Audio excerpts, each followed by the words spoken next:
उस पवित्र नाम की।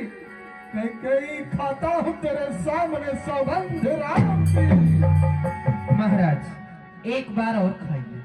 अच्छा, एक बार पर विश्वास नहीं हुआ? नहीं तो है आन दूसरी बार कही है, आन दूसरी बार उस पाक नाम की। खाता हूँ तेरे सामने सौगंध राम की।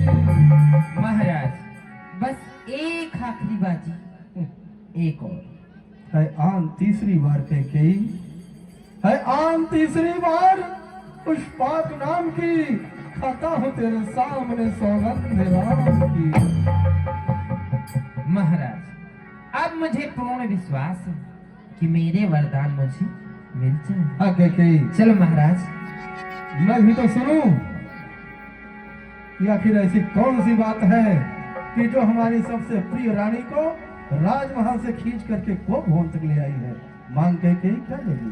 महाराज तो फिर मैं मांगती हूँ, लेकिन सोचती हूँ ये है दो वरदान, पहले ये मांगू या ये मांगू। दोनों तुम्हारा ही है, जो भी इच्छा करे। कौन सा मांगू महाराज?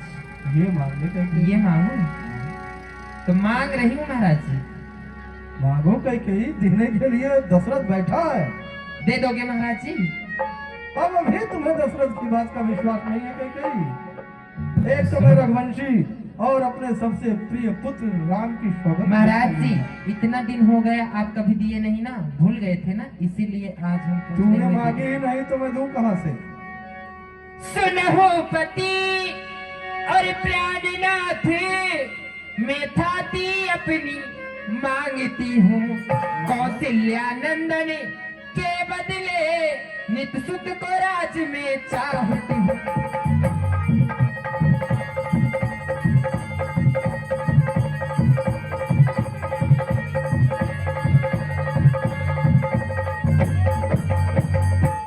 दूसरा वचन है जो मेरा, उसे सुन के कंपित मत होना।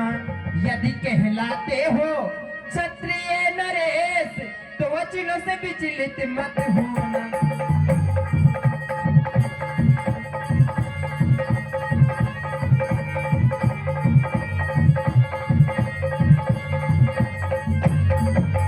महाराज मांगो दूसर वचन कर जोरी, पूर्ण करो मनोरथ मोरी। महाराज मैं अपना दूसरा वचन हाथों को जोड़कर मांग रही हूँ। मांगो कहीं। लेकिन आप सोचते होंगे कि क्या विशेष कारण है जो दूसरा वचन महारानी के कई हाथों को जोड़कर मांग रही है? विचार तो बहुत कुछ कर रहा हूँ कहीं। पहला वरदान तो जो तूने मांगा वह मुझे साफ स्वीकार है। तो महाराज दूसरा भी सुनिए। जो हो रहे कल राम राजा, ये राजा नहीं उदासी हो। कल ही से 14 वर्षों तक तपसी बन कर बनवासी हो।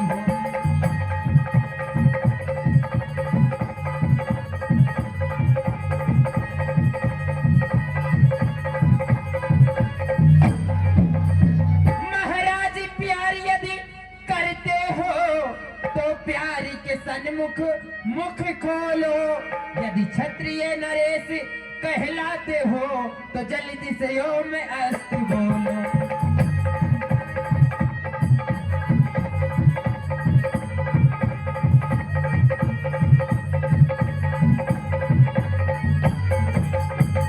तापस विशेष सुजाति 14 वर्ष राम बनवासी।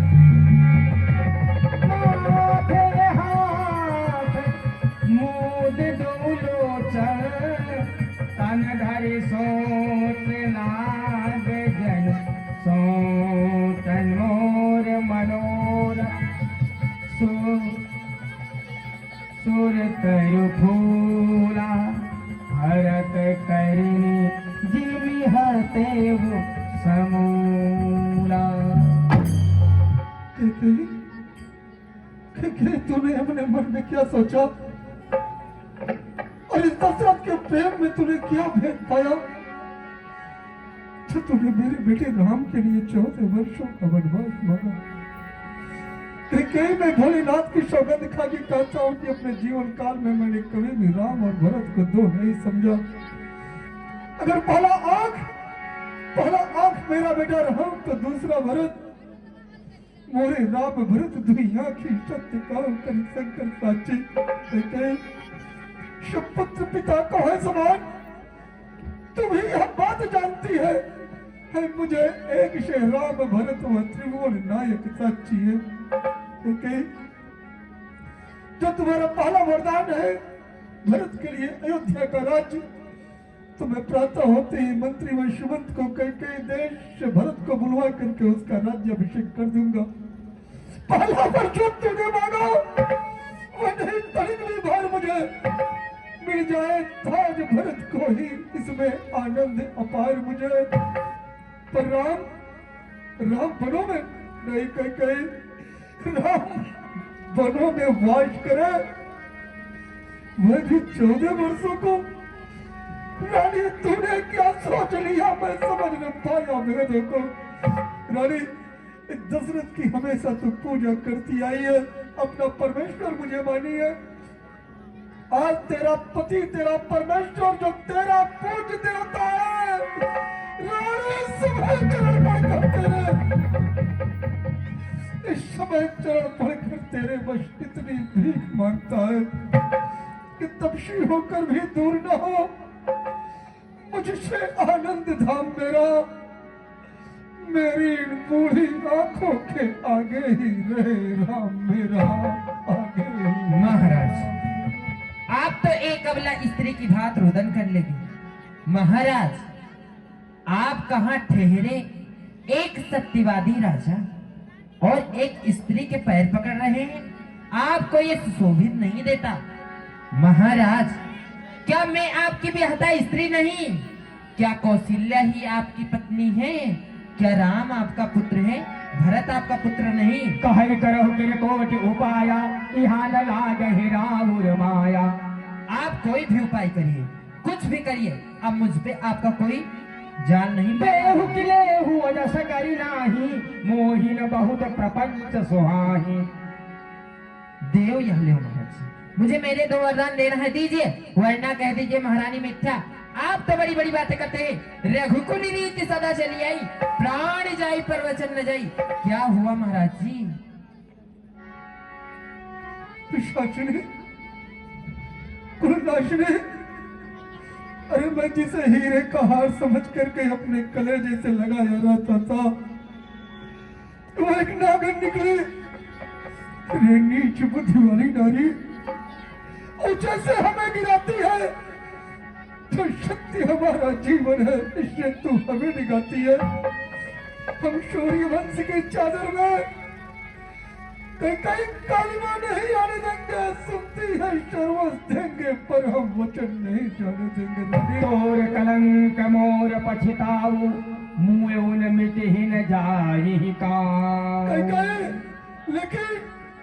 लेकिन ये जो तुम कर रही है, इसका तुम पश्चाताप भी नहीं कर पाएगी, क्योंकि परिस्थिति सदैव एक जैसी नहीं रहती। फिर पछते ऐसी अंत अभागी, मारी गाय नहारू लागी। कहीं आज सूर्यवंश पर संकट के बादल छाए हैं, लेकिन परिस्थिति एक जैसी नहीं रहती। एक दिन अवश्य मेरे पुत्र राम का 14 वर्षों का वनवास पूर्ण होगा, और 14 वर्षों का वनवास व्यतीत करके राम अयोध्या अवश्य आएगा और उसी इक्ष्वाकुवंश के सिंहासन पर विराजमान होगा। लेकिन कहीं तेरे इश्क से तेरे माथे पे जो कलंक लगने जा रहा है, इसको तू जन्म जन्मांतर तक, कल्प कल्पांतर तक, युगों युगांतर तक नहीं धो पाएगी, नहीं धो पाएगी, कहीं नहीं धो पाएगी। रानी महाराज मांगी हूं मैं वचन दो, उसको बदल नहीं सकती, पड़ गई रेख जो पत्थर पर, वो धुलने से मिट नहीं सकती। महाराज हृदय यदि दुखता है तो एक सुझाव मैं देती हूँ, इन बूढ़ी आंखों के आगे रहे राम, तो एक उपाय बताती हूँ। कौन सी उपाय है? महाराज सुनिए, अवधेश बात घर ही में है। महाराज जो हम में आप में बातें हुई ना, इसको भवन के अंदर ही है, बाहर नहीं गई है। अवधेश बात घर ही में है, पंचों में कुछ उपहास नहीं। सच कह दो ओ राजा जी, देना पिछले वरदान नहीं। बस कहीं बस, मेरा कुछ नहीं बिगड़ता है। जो तू मुझको ललकार रही रानी, तुम अपने पाँव में है आज कुल्हाड़ी मार रही। कहीं तुम मुझसे छाती वरदान मांग रही है, ये दशरथ दे रहा है, और वरदान के साथ साथ दशरथ तुझे दान भी दे रहा है। कहीं क्योंकि दशरथ दानियों के कुल का है। दान में जानना चाहती है दशरथ क्या दे रहा है? क्या महाराज? दान में दशरथ तुझे अपना प्राण दे रहा है।